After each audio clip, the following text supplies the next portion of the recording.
नमस्कार दर्शक तथा श्रोतावृन्दहरू, स्वागत छ तपाईलाई नेपाली कथाको 702 औं भिडियोमा। आजको भिडियोमा भने मैले रातो मछिन्द्रनाथ सम्बन्धी कथा लिएर आएको छु। यो कथालाई वाचन गर्नका लागि मायाश्रीज्यूले आग्रह गर्नुभएको थियो। तपाईलाई धेरै धेरै धन्यवादका साथ लागौं रातो मछिन्द्रनाथको कथाहरूतर्फ। भिडियोलाई अन्त्यसम्म हेरिदिनुहोला। भिडियोको अन्त्यमा सदाझैं मैले गाउँ खाने कथा र कमेन्ट वाचन पनि लिएर आएको छु। यस खण्डलाई पनि सुनेर प्रतिक्रिया दिएर साथ दिनुहोला। सर्वप्रथम रातो मछिन्द्रनाथको बारेमा जानकारीतर्फ।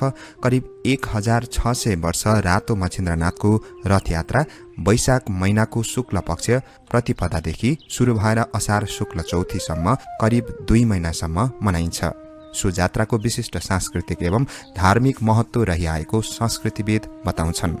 पाटनको सबैभन्दा महत्वपूर्ण तथा उपत्यकाकै सबैभन्दा लामो जात्राको रूपमा रहेको सो जात्रा वैशाख शुक्ल प्रतिपदादेखि सुरु भई असार शुक्ल चौथीमा समाप्त हुने गरेको छ। लागौं पहिलो कथातर्फ। आजभन्दा करिब 1500 वर्ष अघि एक थोपासम्म पनि पानी नपरी 12 वर्षसम्म भयंकर खडेरी पर्दा अनिकाल र भोकमरीको कारण काठमाडौँ उपत्यकामा अभूतपूर्व हाहाकार मचियो। पीडित प्रजाहरूको दुखद पुकारबाट चिन्तित भक्तपुरका लिच्छवी राजा नरेन्द्रदेवले गुहार माग्दा त्यसताका तान्त्रिक शिरोमणि वयोवृद्ध शान्तिकार वज्राचार्यको परोपकारी मन पक्लियो। तदनुसार स्वयम्भू निवासी वज्राचार्यज्यूले ध्यान दृष्टिबाट हेर्दा उपत्यकावासीसँग आगो भएका गुरु गोरखनाथ समय सहकालको लागि पानी वर्षाउनमा प्रमुख कारक तत्त्व हुने नागहरूलाई जबरजस्ती खिच्दै तिनको ठाउँको आसन बनाई हठ योगमा समादिष्ट भएका र किचाइले निसासिएका नागहरू पनि छटपटाइरहेका देखे। हठ योगेन्द्रको रिस मर्नु र हट्नु असम्भव महसुस गरी मनस्वी शान्तिकारज्यूले उपायको खोजी गर्दा श्री गोरखनाथका पूज्यपात गुरु श्री मत्स्येन्द्रनाथ कामरूपका यक्षराज शशिराज र यक्षिणी रानी मायाको कान्छो छोराको रूपमा अवतार धारण गरेको दिव्य दृष्टिले देखे।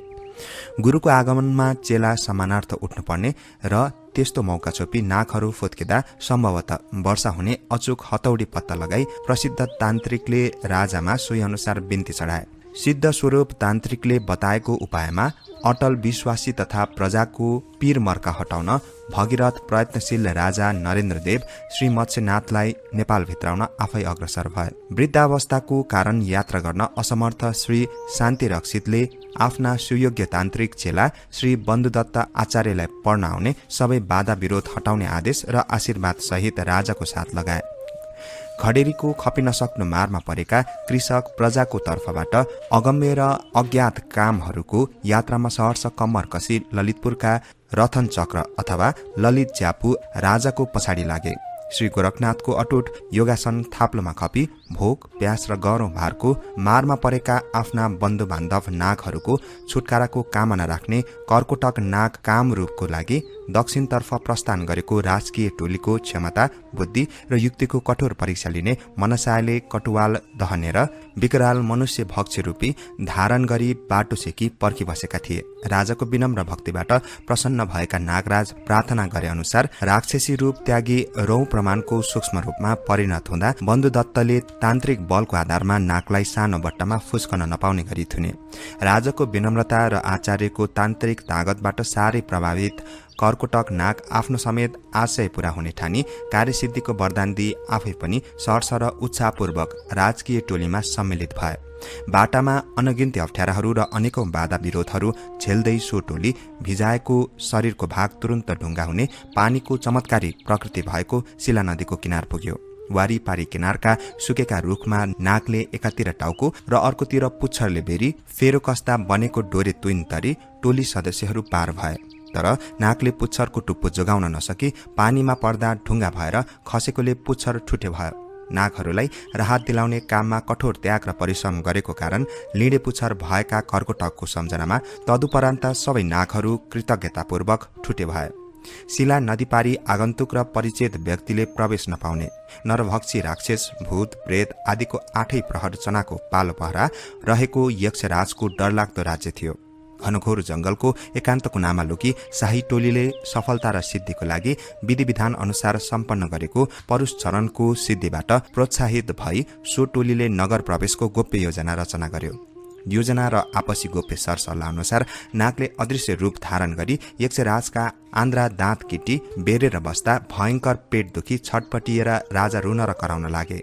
भयभरका औषधि उपचार गर्दा पनि राजाको रोग घट्नुको सट्टा बढ्दै गएको कारण राजदरबारमा छाएको निराशाको मौका छोपी नेपाली राजकीय टोलीले वैश्यको बाना र भेष बनाई राजाको अचुक औषधि गर्ने आफ्नो सिप र शक्तिको विज्ञापनी नारा लगाउँदै मोहिनी हालेका रागा बोका र भेडाको मासु तथा मद्दको कोसेली बोकी नगर प्रवेश गर्दा कडा रूपमा कायम गरिएको निषेधाज्ञा निष्क्रिय भयो। राजालाई निको पार्न सके मागेको चीजवस्तु पाउने र नसके ज्यान गुमाउनु पर्ने बोल कबोलमा औषधि उपचार सुरु भयो। चढाएको कोसेली राजाको आज्ञा अनुसार राक्षसी फौजले बाँडचुट गरी खाई उत्सव मनाउँदा क्रूर कडा र क्रोधी राक्षसहरू अल्छी निर्बल र शिथिल हुन लागे।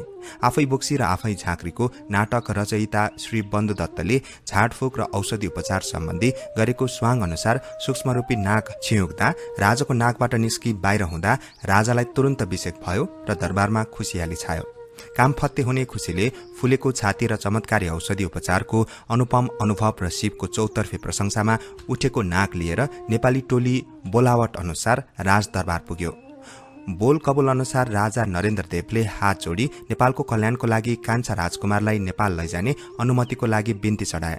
धर्म संकटमा परेका यक्षराजले कान्छो छोरामाथि आमाको मात्र हक दैया लाग्ने, बाबुको हक अधिकार नपुग्ने परम्परागत धर्मको सहारा लिए।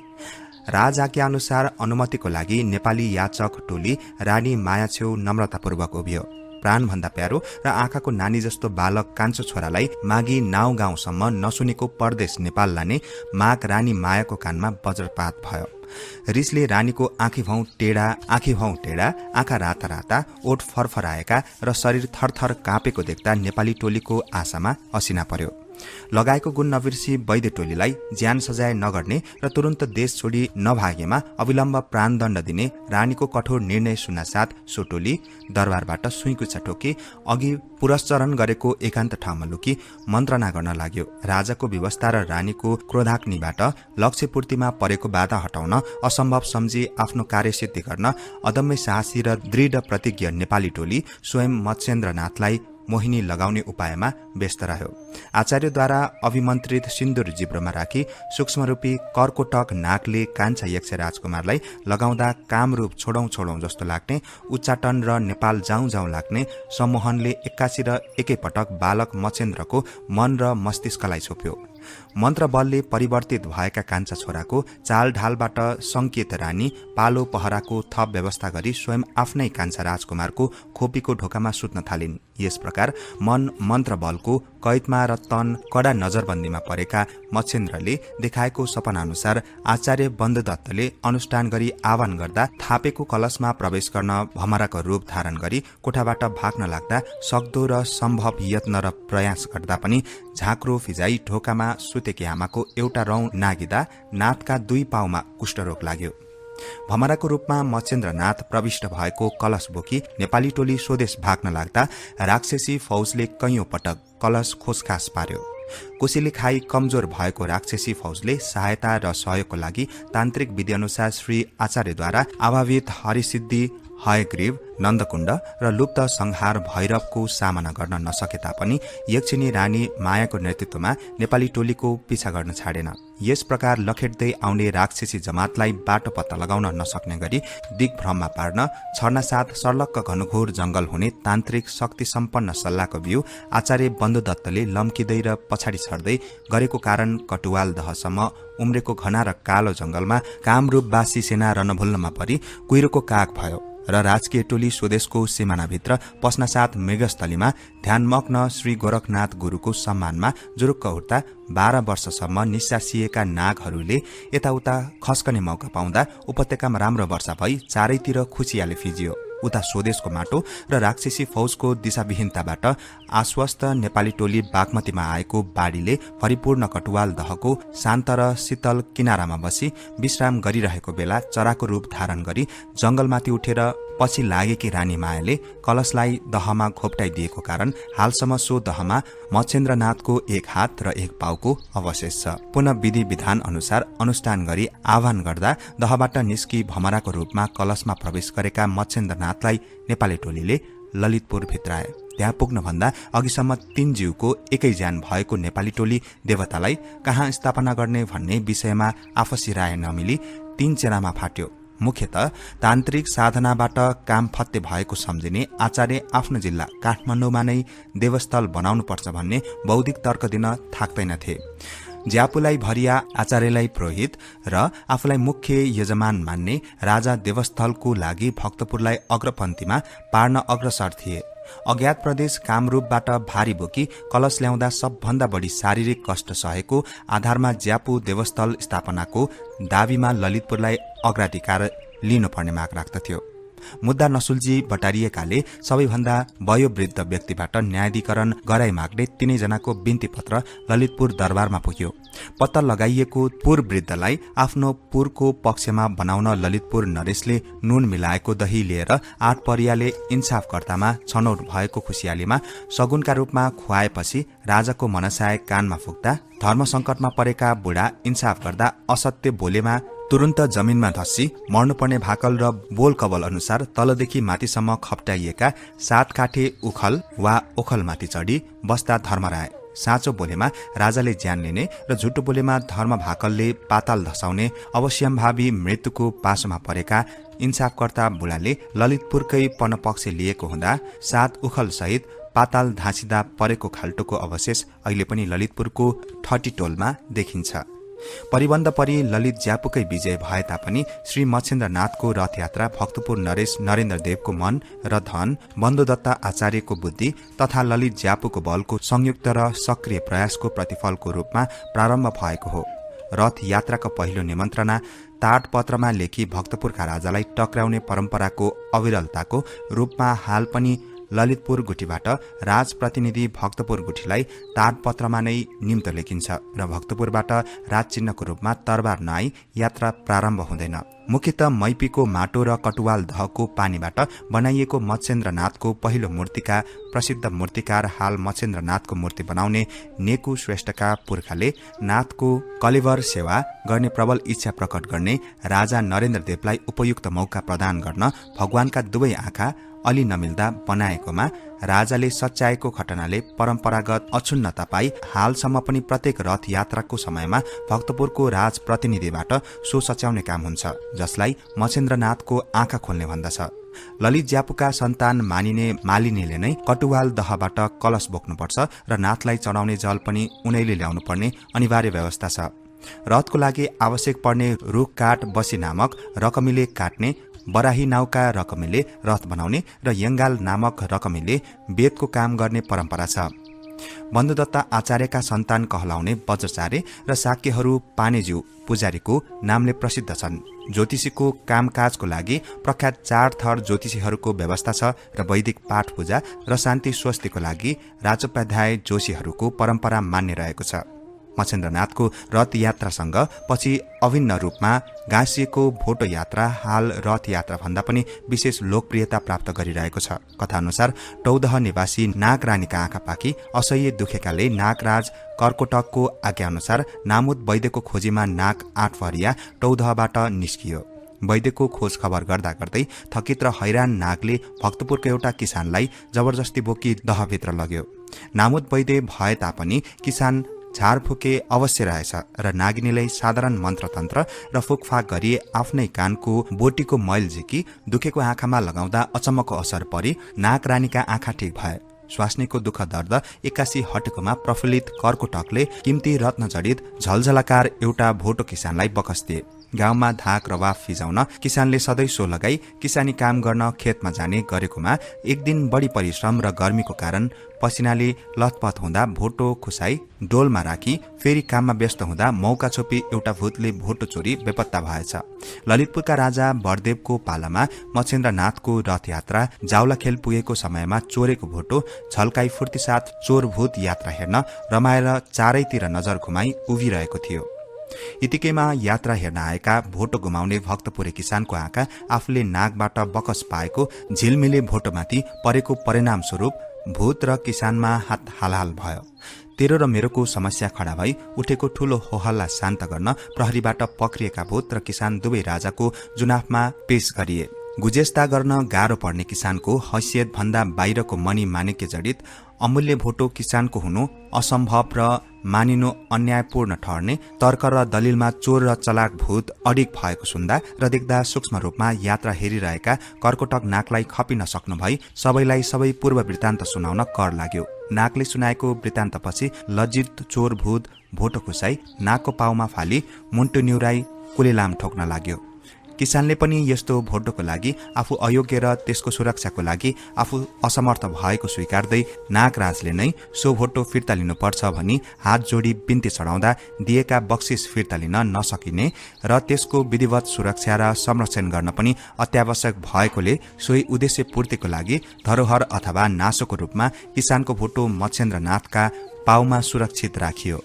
मच्छेन्द्रनाथका पाउमा यस प्रकार धरौटी चढाएको सो भोटो प्रथम पटक स्वयं राजा बरदेवले रथमा चढी 3 दिशातर्फ फर्की 3 पटक क्रमशः देव, मनुष्य र नाग, राजा नरेन्द्रदेव, आचार्य बन्धुदत्त, ललित ज्यापु र कर्कोटक नाग तथा चोरभूत भक्तपुरे किसान र यक्ष लोकलाई लक्षित गरी देखाएको हुँदा आजसम्म सो परम्परा शाही सजधजका साथ हुकुम बक्से अनुसार ललितपुर गुठी अड्डा प्रमुखले परम्परा अनुसार देखाई भोटो यात्रा सिद्धिनाथ शाही उपस्थितिमा नै भोटोलाई बाकसमा बन्द गरी लाहाछाप लगाई मच्छेन्द्रनाथकै पाउमा सुरक्षित राखिन्छ।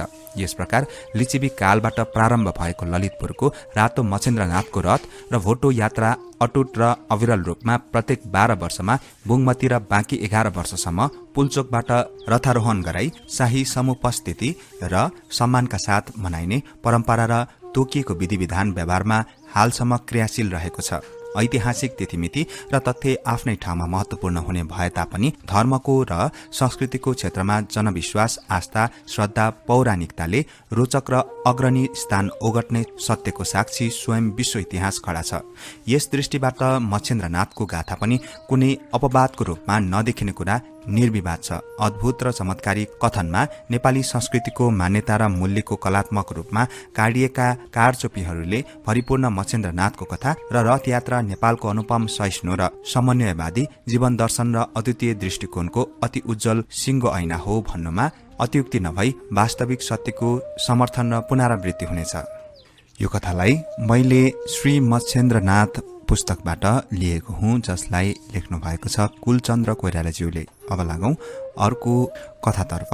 यो पनि रातो मच्छेन्द्रनाथसँग नै सम्बन्धित रहेको छ। यो कथालाई सुदीप श्रेष्ठज्यूले लेख्नु भएको हो र सेतोपाटी.com बाट साभार गरिएको हो। आजभन्दा करिब 1400 वर्ष अघि विक्रम सम्वत 700 देखि 736 को बीचमा लिचिबी राजा नरेन्द्रदेव काठमाडौँका तान्त्रिक बन्धुदत्त आचार्य, पाटनका रथचक्र भनिने व्यक्ति र टौदहका कर्कोटक नागराज मिलेर भारतको आसाम स्थित कामारू कामाख्या पीठबाट रातो मच्छेन्द्रनाथ लिएर आएका थिए। यो कथा हामी सबैले धेरैचोटि सुन्दै र पढ्दै आएका छौं। आज मैले सुनाउन लागेको कथा चाहिँ रातो मच्छेन्द्रनाथ काठमाडौँ ल्याएको 100 वर्षपछिको हो, अर्थात् आजभन्दा करिब 1300 वर्ष अघि। त्यति बेला राजा नरेन्द्रदेवका छोरा शिवदेव द्वितीय वा उनका पनि छोरा जयदेव द्वितीयको शासन हुनुपर्छ। सहकालका देवता मानिने रातो मच्छेन्द्रनाथको आगमनपछि काठमाडौँ उपत्यकाबाट 12 वर्षदेखिको अनिकाल समाप्त भयो। यहाँका खेतमा वर्षको 2 बाली अन्न लहलहाउन थाल्यो। उब्जनी बढेपछि किसान समृद्ध भए, राज्य समृद्ध भयो। समृद्ध राज्यले संस्कृतिलाई बढावा दिन्छ, जात्रा पर्व गर्छ, भोज खान्छ, बाजागाजा खन्काएर उत्सव मनाउँछ र रथयात्रा गरेर आफ्नो समृद्धिको डङ्का पिट्छ। यहाँ पनि यस्तै भयो। रातो मच्छेन्द्रनाथ ल्याएको 100 वर्षपछि काठमाडौँ उपत्यकाले आफ्नो समृद्धिको डङ्का पिट्ने निर्णय गर्यो। तत्कालीन राजा शिवदेव द्वितीय वा जयदेव द्वितीयले सम्पूर्ण उपत्यकावासीलाई रथयात्रामा संलग्न हुन आह्वान गरे। उपत्यकाभरिका जनताले हर तरहबाट यो उत्सवमा आफ्नो हिस्सेदारी देखाए। कसैले कुनै कसर छोडेनन्। तर एउटा समस्याले राजालाई चिन्तित बनायो। उनी रातो मच्छेन्द्रनाथको रथ यस्तो भव्य बनाउन चाहन्थे जसको गजुरले गगन छोओस्। जसका पाङ्राहरू घटघट घुट्दा उपत्यकाका चारै दिशा घन घन घनकोश। जसको सजावट देखेर स्वर्गका राजा इन्द्र पनि मोहित होउन्। त्यो रथ यस्तो होस् जुन एकचोटि ठडिएपछि भुइँचालै आए पनि नढलोस्। काठका जोड्नीहरू यसरी जोडिएका हुन् ताकि मान्छेले तानेर कुदाउँदा ती जोड्नीहरू कसै गरी नफुत्किउन्। कल्पना गर्न सजिलो छ, कल्पनालाई आकार दिन गाह्रो। त्यति बेलासम्म काठमाडौँ उपत्यकामा रथ यात्राको चलन त सुरु भइसकेको थियो, तर राजाले चाहे जस्तो बलियो रथ बनाउने शिल्प विकास भइसकेको थिएन। राजाले आफ्ना मन्त्रीहरूसँग मन्त्रणा गरे, भारदारहरूको भेला गरे। कसैले कुनै जुक्ति निकाल्न सकेनन्। आखिरमा उपत्यकाका दिग्गज तान्त्रिकहरूले नै समस्याको उपाय निकाले। उनीहरूले भने, हामीले तन्त्रविद्याको शक्तिले बाँधेर रातो मच्छिन्द्रनाथलाई कामारू कामाख्याबाट काठमाडौँ ल्यायौं। अब यसको रथ बनाउन पनि तान्त्रिक शक्तिहरूकै खाँचो पर्छ र यस्तो शक्ति भएका शिल्पीहरूलाई कामारू कामाख्याबाट नै झिकाउनुपर्छ। राजालाई सुझाव मन पर्यो। रातो मच्छिन्द्रनाथको अद्भुत रथ बनाउन कामारू कामाख्याबाट बाराही समुदायलाई काठमाडौँ झिकाइयो। बाराहीहरूले रथ बनाउन चाहिने विभिन्न काठको सूची तयार पारे। उनीहरूले भनेअनुसार नै उपत्यका वरिपरिका जंगल र तराईबाट समेत काठको जोडजाम गरियो। 1 महिनाभन्दा कम समयमै बाराहीले यस्तो रथ तयार पारे जुन आजसम्म कसैले देखेका थिएनन्, नसुनेका थिए।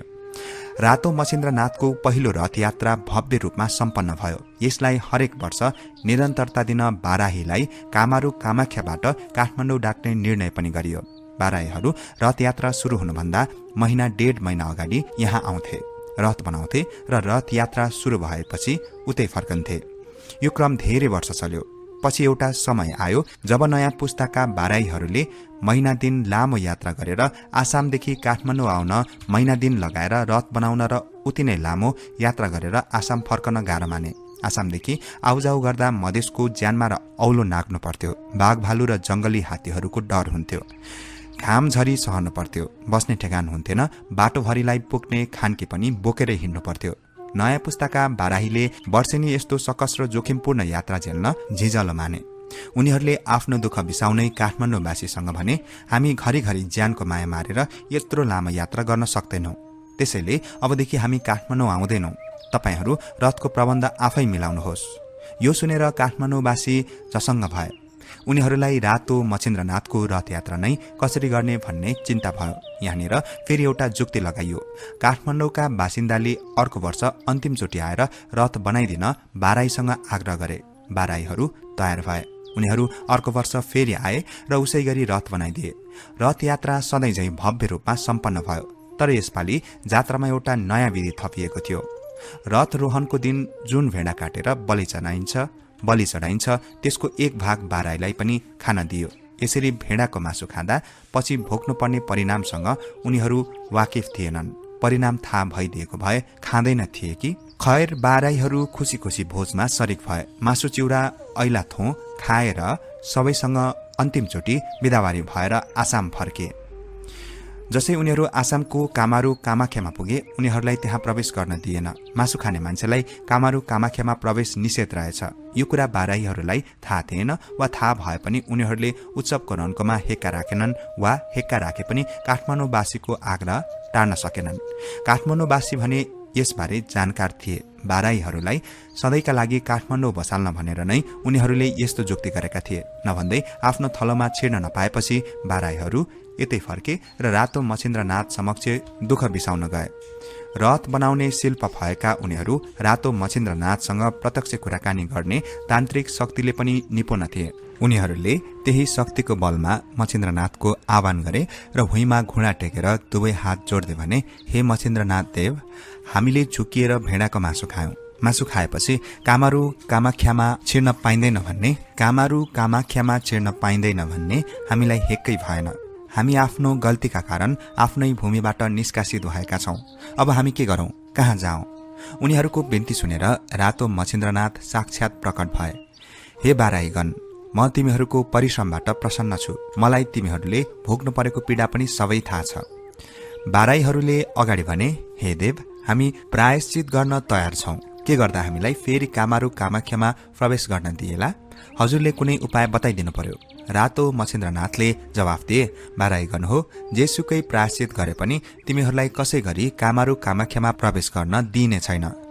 अब जे हुनु भइसक्यो, बितिसकेको कुरामा आँसु खसालेर दुःख मनाउ गरेर हल निस्किनेवाला छैन। त्यसैले तिमीहरू अब यतै बस, यही आफ्नो बस्ती बसाल। रातो मछिन्द्रनाथको यस्तो कुरा सुनेर बाराईहरू निशब्द भए। आफ्नो जन्मभूमि छाडेर अर्कै देशमा बस्नु भन्ने मछिन्द्रनाथको आदेशले उनीहरूलाई विलखबन्धनमा पार्यो। बाराईहरू अल्मलिएको देखेर मछिन्द्रनाथले भने, तिमीहरूले मन सानो गर्नु पर्दैन, मलाई नै हेर न, मलाई पनि तिमीहरूलाई जस्तै कामारू कामाख्याबाट यहाँ ल्याइएको हो। तर मैले काठमाडौँ उपत्यकालाई नै आफ्नो ठाउँ ठानिसके। जसरी मैले यही भूमिलाई आफ्नो माने, तिमीहरू पनि यही भूमिलाई आफ्नो मानेर बस। तर हे देव, के यहाँका मान्छेहरूले हामीलाई अपनाउलान्? बाराईहरूले आफ्नो अलमल मछिन्द्रनाथ समक्ष राखे। तिमीहरूले सुर्ता मान्नै पर्दैन, यहाँका मान्छे साह्रै उदार छन्। तिमीहरू चाँडै नै यहाँको माटोमा घुलमिल हुनेछौ। सबैले तिमीहरूलाई आफ्नो ठान्नेछन्, तिमीहरू पनि सबैलाई आफ्नो ठान्न थाल्नेछौ। यति भनेर रातो मछिन्द्रनाथले पाटनका 3वटा टोल यङ्गुबहा, येनामुग र त्यागमा बाराईहरूलाई बसाउन आदेश दिए। त्यस यता बाराईहरू यही बसे, यहीका बासिन्दा भए। आज पनि पाटनका यी 3वटा टोलमा बाराईहरूको बसोबास छ। आज पनि रातो मछिन्द्रनाथको रथमा काठको काम गर्ने यिनै बाराईहरू हुन्। 1300 वर्ष अघि बाराईहरूको काठमाडौँ उपत्यका प्रवेशसँग जोडिएको यो कथा पुष्टि गर्ने ऐतिहासिक प्रमाण हामीसँग छैन, न कुनै थ्यासफु वा हस्तलिखित दस्तावेज, न शिलालेख। यो कथा बाराईको पारिवारिक संस्करणमा मात्रै मौजुद रहेको छ। तपाईलाई आजका रातो मछिन्द्रनाथको बारेमा यी 2वटा कथाहरू के कस्ता लागे कृपया कमेन्ट गर्नुहोला भन्दै लागौं गाउँ खाने कथातर्फ। हिजो मैले सोधेको गाउँ खाने कथा रहेको थियो, कागजको रूपदार जिउ मेरो, तस्बिर जस्तो सबैको प्यारो, एउटैसँग बस्न गाह्रो के हो, र यसको सही उत्तर हो रुपैयाँ पैसा। अब लागौं आजको गाउँ खाने कथातर्फ। आजको गाउँ खाने कथा रहेको छ, 2 सिङ चिप्लो गोरु, हाडै छैन कसो गरौं के हो। प्रश्न एकपटक फेरि, 2 सिङ चिप्लो गोरु, हाडै छैन कसो गरौं के हो। यस प्रश्नको उत्तर तपाईलाई थाहा भए कृपया कमेन्ट गर्नुहोला भन्दै लागौं हिजोको भिडियोमा कमेन्ट गर्नुहुने सम्पूर्ण दर्शक श्रोताज्यूको नाम अनि कमेन्ट वाचनतर्फ। माया मगरज्यू लेख्नुहुन्छ, नमस्कार जमिन सर, सबै लोककथाहरू राम्रा रोचक छन्। व्यस्तताको कारणले कमेन्ट गर्न सकेकी छैन, तर हजुरको कथाहरू प्रत्येक दिन सुन्न र लाइक गर्न छोडेकी छैन भन्नुहुन्छ। धेरै धेरै धन्यवाद। रामकुमार भट्टराईज्यू लेख्नुहुन्छ, जमिन भाइ नमस्ते, आजको सबै कथा रोचक लाग्यो। आजको गाउँ खाने कथाको उत्तर नोट होला भन्नुहुन्छ, सही उत्तर। त्यसै गरी रोयान राईज्यू लेख्नुहुन्छ, nice story दाजै, sending love.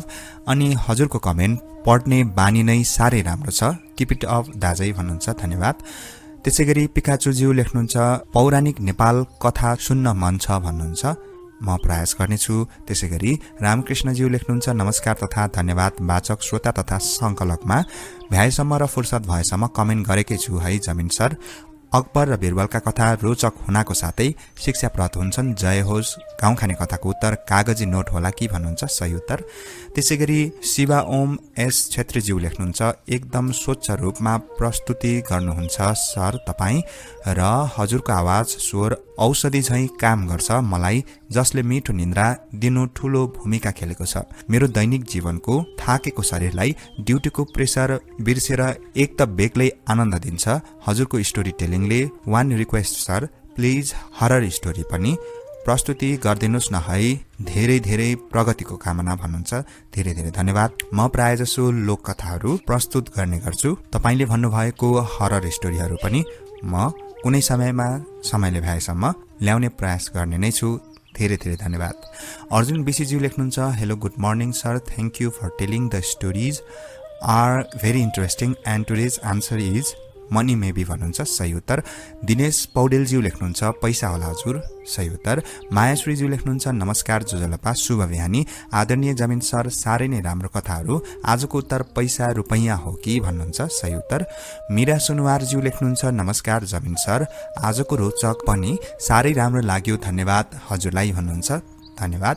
Hip hop music ज्यू लेख्नुहुन्छ, यो कथा त मैले 4 क्लासमा पढेको थिएँ भन्नुहुन्छ, धेरै धेरै धन्यवाद। नरेश एन्टीज्यू लेख्नुहुन्छ, नमस्कार सर, तपाईको बोलीमा जादु छ, जहिले नि तपाईले सुनाउनु भएको कथा सुन्दै सुत्ने गर्छु। मिठो निद्रा लाग्छ भन्नुहुन्छ, धन्यवाद। गौरव ब्लग्सज्यू लेख्नुहुन्छ, दोहोऱ्याएर किन बनाउनु पर्यो सर भन्नुहुन्छ। म कथा प्राय जसो नदोहोरिने प्रयासमा नै हुन्छु, कुनै कुनै कथाहरू दोहोरिएमा म क्षमा माग्न चाहन्छु। निराजन दुलालज्यू लेख्नुहुन्छ, थ्याङ्क यू सर। त्यसै गरी मोनिका थापाज्यू लेख्नुहुन्छ, धेरै राम्रो कथा, सँगै आजको आन्सर छ पैसा भन्नुहुन्छ, सही उत्तर। त्यसै गरी पूजन राणाज्यू लेख्नुहुन्छ, भगवानसँग रिलेटेड लोक कथा भन्नुहोस् न दाजु, नेक्स्ट एपिसोडमा भन्नुहुन्छ, म प्रयास गर्नेछु। त्यसै गरी उहाँले नै today sleeping tablet lots of love भन्नुहुन्छ, धन्यवाद। प्रकाश भण्डारीज्यू लेख्नुहुन्छ, दामी। प्रयास मगरज्यू लेख्नुहुन्छ, नाइस स्टोरी दादा। शोभा कुइकेलज्यू लेख्नुहुन्छ, पैसाको नोट, सही उत्तर। शोभा कुइकेलज्यू लेख्नुहुन्छ, पैसाको नोट, उहाँले नै फर्स्ट स्टोरी नाइस भन्नुहुन्छ, पैसाको नोट सही उत्तर रहेको छ, धेरै धेरै धन्यवाद। र देव तिमल सिन्हाज्यू लेख्नुहुन्छ, नाइस स्टोरी। कमेन्ट गरेर हौसला प्रदान गरिदिनुहुने सम्पूर्ण दर्शक श्रोताज्यूलाई धेरै धेरै धन्यवादका साथ आगामी दिनहरूमा पनि तपाईहरूको यस्तै कमेन्ट, लाइक, त्यसै गरी सब्सक्राइब गर्नुभएको छैन भने सब्सक्राइबका साथ मलाई हौसला प्रदान गरिदिनको लागि विनम्र अनुरोध गर्दै आजको कथा बसाइबाट म कथावाचक जमिन राईलाई बिदा दिनुहोस्। नमस्कार।